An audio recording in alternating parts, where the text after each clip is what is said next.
पद्धतीने आपण वृद्ध नागरिकांचा मोर्चा काढला आणि शासनाचं लक्ष वेधून घेतले. आता सध्याला पावसाळी देखील सुरू आहे. आपण स्थानिक लोकप्रतिनिधी आणि राज्यातील लोकप्रतिनिधी आणि शासनाकडे आपण काय या पावसाळी दिवसामध्ये असं लक्ष वेधून कोणती अशी आपली मागणी मांडू इच्छिता की शासन दरबारी मागणी मान्य आहे? मी डॉक्टर हंसराज वैद्य, उत्तर मराठवाडा प्रादेशिक विभाग फेस्कॉम नांदेडच्या वतीनं आपणा सर्वांचं अगदी स्वागत करतो, अभिनंदन करतो, नमस्कार करतो. 10 जूनला आम्ही आझाद मैदानावर जाणार होतो, पण ज्येष्ठ अतिज्येष्ठ नागरिकांच्या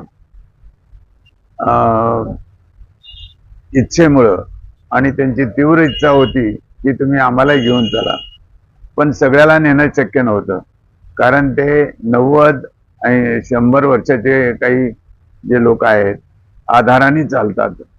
अशा लोकांना घेऊन जाताना ज्यांच्यासाठी आपण ही चळवळ उभी केली ते जर त्याच्यामध्ये एखाद दुसरा दगावला तर आपण काय प्राप्त केलं?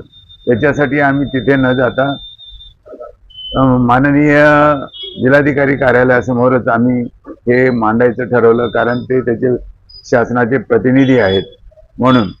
आणि त्या दिवशी खरं म्हणजे 10 जूनला नांदेडमध्ये स्थानिक स्वराज्य मतदारसंघाची निवडणूक असल्यामुळं आचारसंहिता लागू होती, 144 कलम लागू होती.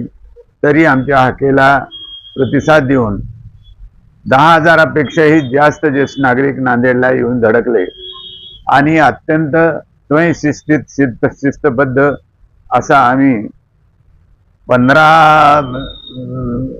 15 ते 20 मिनिटांमध्ये आम्ही असा एक मोठी फेरी काढली की जेणेकरून लक्षवेधी फेरी म्हणता येईल.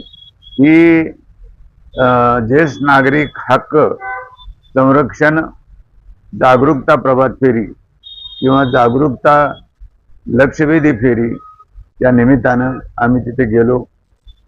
आमच्यावरती स्थानिक प्रशासनानं आणि पोलीस प्रशासनानं खूप आम्हाला सहकार्य केलं, त्याबद्दल त्यांचे आम्ही धन्यवादही मानले.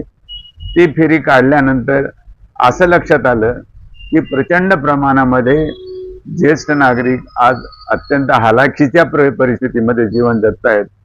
ते स्वखर्चाने स्वशिस्तीत आले आणि 10,000पेक्षाही जास्त आले. म्हणून मी म्हणतो की स्थानिक जे इथले प्रतिनिधी आहेत, 9 आमदार आहेत, 2 खासदार आहेत, यांनी तर त्या शासनाच्या दरबारी हा प्रश्न मांडायलाच हवा होता. पण इतर आमदार आणि खासदार हे दुसरेच प्रश्न मांडण्यामध्ये गर्क आहेत. त्यांना त्यांच्या आईवडिलाचा विसर पडला की काय असं मला वाटतं.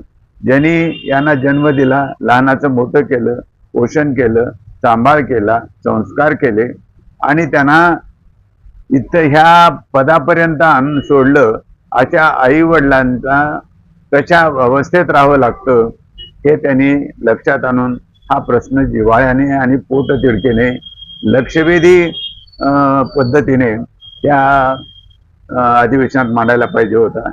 मी तर म्हणेन मराठवाड्याचाच नाही तर संपूर्ण महाराष्ट्रातील लोकप्रतिनिधींनी हा प्रश्न उभा केला पाहिजे आणि करावं. आज शेवटचा दिवस आहे म्हणून सगळ्यांना मी अशी विनंती करतो की ह्या ज्येष्ठ नागरिकांमध्ये तुम्ही तुमचे आईवडील पहा आणि ते किती वाईट परिस्थितीमध्ये राहत आहेत, त्यांना काय काय हवं आहे, किती संकटातून कशा प्रकारे ते जीवन जगतायत. मग केवळ मरण येत नाही म्हणून ते जीवन जगतायत. त्यासाठी तुम्ही आवाज उठवावा आणि शासनाचं लक्ष वेधून ह्या प्रश्नाकडे त्यांना न्याय मिळवून द्यावं. एवढ्याच या प्रसंगी बोलतो आणि थांबतो. जय हिंद, जय महाराष्ट्र, जय ज्येष्ठ नागरिक चळवळ.